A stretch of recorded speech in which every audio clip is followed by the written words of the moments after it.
Olá pessoal, sejam bem-vindas e bem-vindos à nossa videoaula da semana 8 para a disciplina de pré-cálculo em RDE, tratando então agora do nosso último assunto aí, né, praticamente da nossa ementa, que é o assunto de funções trigonométricas, né.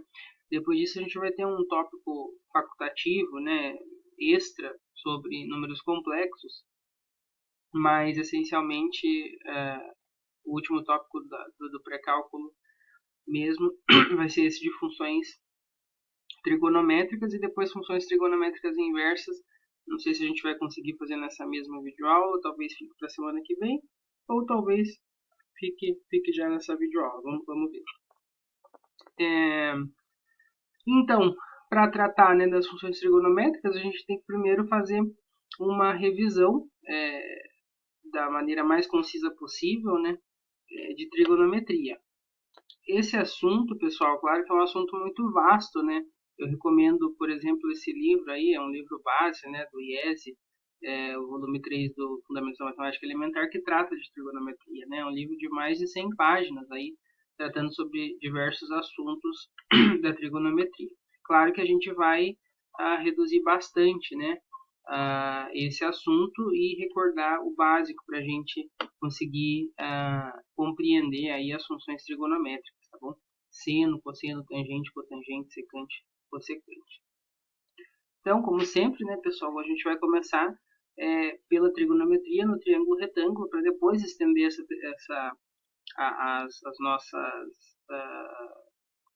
nossas valores trigonométricos, né, de seno, cosseno e tangente para o ciclo trigonométrico. Mas primeiro a gente começa no triângulo retângulo.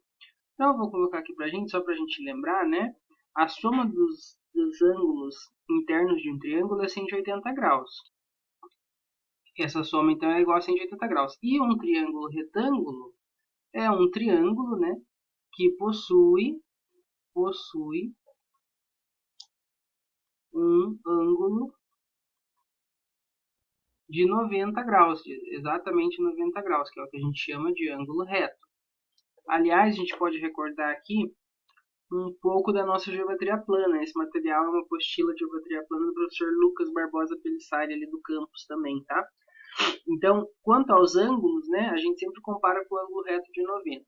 Então, igual a 90 é o nosso ângulo reto, menor que o ângulo reto, menor que 90 graus, são ângulos agudos, que a gente chama, e maiores que 90 graus, ângulos obtusos, tá?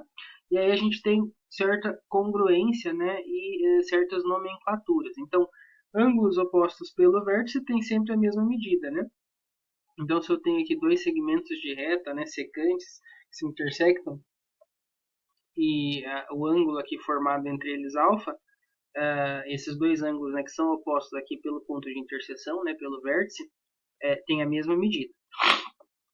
Ângulos cuja soma é igual ao ângulo reto, né, 90 graus, então o ângulo beta mais o ângulo alfa, somado, né, essas suas medidas, é a mesma medida do ângulo reto, 90 graus. A gente vai chamar de complementares. E ângulos cuja medida é 180, 180 corresponde a uma meia volta, né? Então, a medida do beta mais a medida do alfa é igual a 180 graus. São chamados de suplementares. A bissetriz é a semirreta, então, que vai dividir um ângulo em dois ângulos de mesma medida. Quanto aos triângulos, a classificação em relação aos lados, né? Aliás, primeiro em relação aos ângulos, né? Se os três ângulos internos são menores do que o reto, são ângulos agudos, a gente diz que é acutângulo. Se ele possui um ângulo reto, é o retângulo, que a gente vai desenvolver a trigonometria. E o obtusângulo, né? Um dos ângulos é obtuso, é maior do que 90 graus, né? Claro que daí esses dois aqui são sempre, os outros dois, né? Serão sempre agudos, né? E a gente tem um aí maior do que 90 graus. A gente não tem como ter dois maiores do que 90 graus, porque a soma passaria de 180. Classificação pelos lados, que a gente está mais até habituado, né? Três lados de medidas diferentes, escaleno. Dois lados de mesma medida, né? Congruentes, isósceles. E os três lados congruentes, três lados com a mesma medida, equilátero. A soma dos ângulos é sempre 180. A área a gente não vai usar muito agora, né? Mas o teorema de Pitágoras a gente vai usar para para determinar, né, para concluir ou derivar a relação fundamental lá da trigonometria. Então, num triângulo retângulo, o lado oposto ao ângulo de 90 graus, o lado oposto ao ângulo reto, é o que a gente chama de hipotenusa. E os outros dois lados, né, que formam o ângulo reto, são chamados de catetos.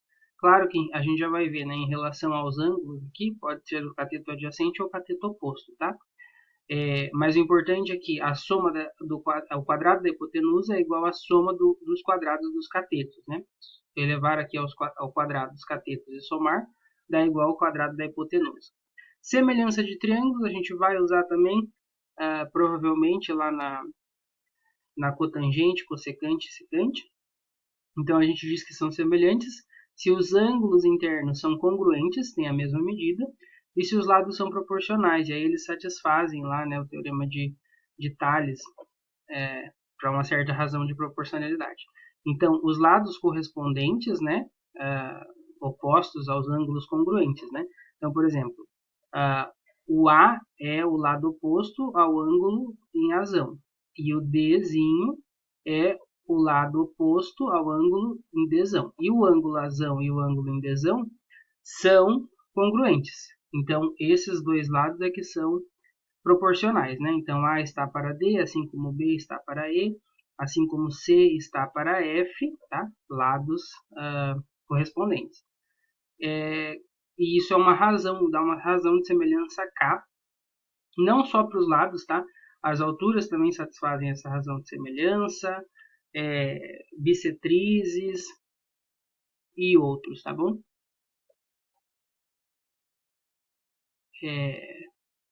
O perímetro também, porque vai ser a medida dos lados, certo? E pronto, e ali para baixo é quadriláteros, então essa é uma rápida revisão sobre triângulos, tá bom? Pause o vídeo, né? Veja se você relembra aí desses conceitos ou se você compreendeu exatamente aí. E qualquer dúvida pode entrar em contato comigo também. Então, consideremos aí o nosso triângulo retângulo, né, possuindo aí um ângulo de 90 graus. A gente vai dar alguns nomes aqui, tá bom? Então, primeiro para os vértices, né? Aí o vértice oposto ao lado AA, o vértice oposto ao lado BB e o vértice oposto ao lado CC. Esse ângulo aqui dentro é o alfa e esse ângulo aqui de cima é o beta. Como a soma, olha, veja, como a soma dos ângulos internos de um triângulo é 180 e o ângulo reto já vale 90, então você tem alfa mais beta mais 90 igual a 180. Portanto, alfa mais beta é 90, tá? Alfa mais beta é 90. O que implica, então, né, que alfa e beta, pela definição, né, são ângulos complementares, vou pôr pra gente. São ângulos complementares, a sua soma é 90. Além disso, né, alfa e beta, gente, ali na nossa configuração, são ângulos agudos, né? A medida deles é menor do que 90 graus, não poderia ser maior, nem igual, né? Porque senão não teríamos um triângulo, já que a soma tem que ser 180 graus. Além disso, então, a gente vai dar nome aí para os lados. O A é o que a gente chama de hipotenusa do triângulo retângulo, é o lado oposto ao ângulo de 90 graus. E agora a gente vai utilizar aí, ó, o ângulo alfa. Então, em relação a alfa, o lado que está oposto ao ângulo alfa é o cateto oposto. Como a gente viu, B e C, né, são catetos do triângulo retângulo, que são os lados que formam o ângulo reto. Então, como o B está oposto a alfa, em relação a alfa, o B vai ser o cateto oposto. E o C, que forma o ângulo alfa com a hipotenusa, ó, C e A, né, esse cateto e essa hipotenusa, formam o ângulo alfa. Então, o C é o que a gente chama de cateto adjacente. Ok? Tá aí essa informação. Observe, gente, que se a gente considerasse o ângulo beta, o cateto oposto era o C e o cateto adjacente é que era o B. Então, veja que em relação a beta, o cateto oposto é o adjacente ao alfa e o cateto adjacente é o oposto ao alfa. Essa observação vai ser importante para a gente determinar uma relação aí entre as medidas trigonométricas desses dois ângulos, já que eles são complementares. Mas por enquanto, estamos aí tratando do ângulo alfa, tá? Então, cateto oposto B, cateto adjacente C e a hipotenusa do triângulo retângulo é o lado A. Agora sim é que a gente vai definir as razões trigonométricas, tá? Com essas medidas. Razões é porque elas vão ser um quociente, tá? Então a gente vai definir as razões trigonométricas aí. Seno de alfa, cosseno de alfa e a tangente de alfa, tá? O seno de alfa, gente, é a medida do cateto oposto sobre a hipotenusa. O cosseno é a medida do cateto adjacente sobre a hipotenusa. E a tangente é o cateto oposto sobre o cateto adjacente. Ok? Então, aí definidos. Então, em relação a alfa, né? O cateto oposto a gente viu que é o B e a hipotenusa é A. Então, o seno é B sobre A. Em relação ao alfa, o cateto adjacente é o C, a hipotenusa é o A, do nosso triângulo retângulo. E aí, o cateto oposto a gente viu que é o B e o cateto adjacente é o C. Ok? E ainda, pessoal, a gente vai observar o seguinte, ó, a tangente de um ângulo, a gente viu então que é o cateto oposto, que eu vou chamar de CO, sobre o cateto adjacente, que eu estou chamando de CA. Se a gente divide nessa fração o numerador e o denominador ambos pela hipotenusa, então eu vou escrever cateto oposto sobre a hipotenusa, dividido por cateto adjacente sobre a certo? Aqui divisão de frações, né? Repete a primeira, passa para a multiplicação, inverte a segunda, a hipotenusa cancela no numerador e denominador, recuperamos CO por CA, cateto oposto por cateto adjacente, que é a tangente. Agora, cateto oposto sobre a hipotenusa é o seno, e cateto adjacente sobre a hipotenusa é o cosseno. Então, alternativamente, a gente pode calcular a tangente de um ângulo fazendo a divisão do seno pelo cosseno. Essa fórmula é interessante porque depois a gente vai estar mais habituado, né, a ver onde é que a tangente está definida ou não, através do cosseno, que tem que ser diferente de zero, né? Observe que aqui, para essa fórmula estar bem definida, eu preciso ter o cosseno diferente de zero, né? Ter esse cateto adjacente, a gente vai ver que para alguns ângulos, quando o cosseno é zero, né, a tangente então não vai estar definida. Agora, pessoal, se em vez do ângulo alfa a gente observasse o ângulo beta, né? Quem seria o seno, o cosseno e a tangente? Então, o seno é o cateto oposto sobre a hipotenusa. Então, agora eu vou ter C sobre A. O cosseno é o adjacente sobre a hipotenusa. Então, eu terei B sobre A. Né? E a tangente é o oposto sobre o adjacente. Então, eu terei C sobre B. Vou escrever isso aí para gente. Então, ó, pessoal, partindo do nosso triângulo retângulo, né, a gente tem que a soma, né, a alfa mais beta 90, alfa e beta são ângulos complementares.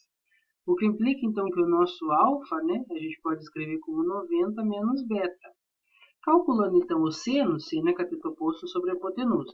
Mas o cateto oposto a beta é C, então é C sobre A. C sobre A. Só que C sobre A, ó, é o nosso cosseno de alfa. Tá? Aqui a gente pode escrever igual ao cosseno de alfa. Mas quem é alfa, que a gente isolou em função de beta? É 90 menos beta. Então, é cosseno de 90 menos beta. Da mesma maneira, o B sobre A é o seno de alfa, que é, portanto, seno de 90 menos beta. E a tangente, ó, a gente encontrou C sobre B, que é C sobre A dividido por B sobre A, né?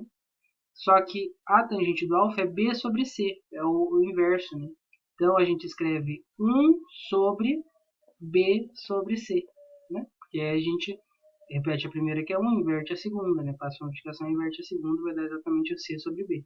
Então, isso é 1 sobre a tangente de alfa, ou seja, 1 sobre a tangente de 90 menos beta. 1 sobre tangente é o que a gente chama de cotangente, mas a gente vai abordar esse assunto mais para frente. Então, pessoal, para ângulos aí complementares, né, a gente tira essas três igualdades. O seno do ângulo é igual ao cosseno do seu complementar, que a gente pode escrever como 90 menos beta. O cosseno é o seno do seu complementar, que é 90 menos beta. e a tangente é 1 sobre a tangente do seu complementar.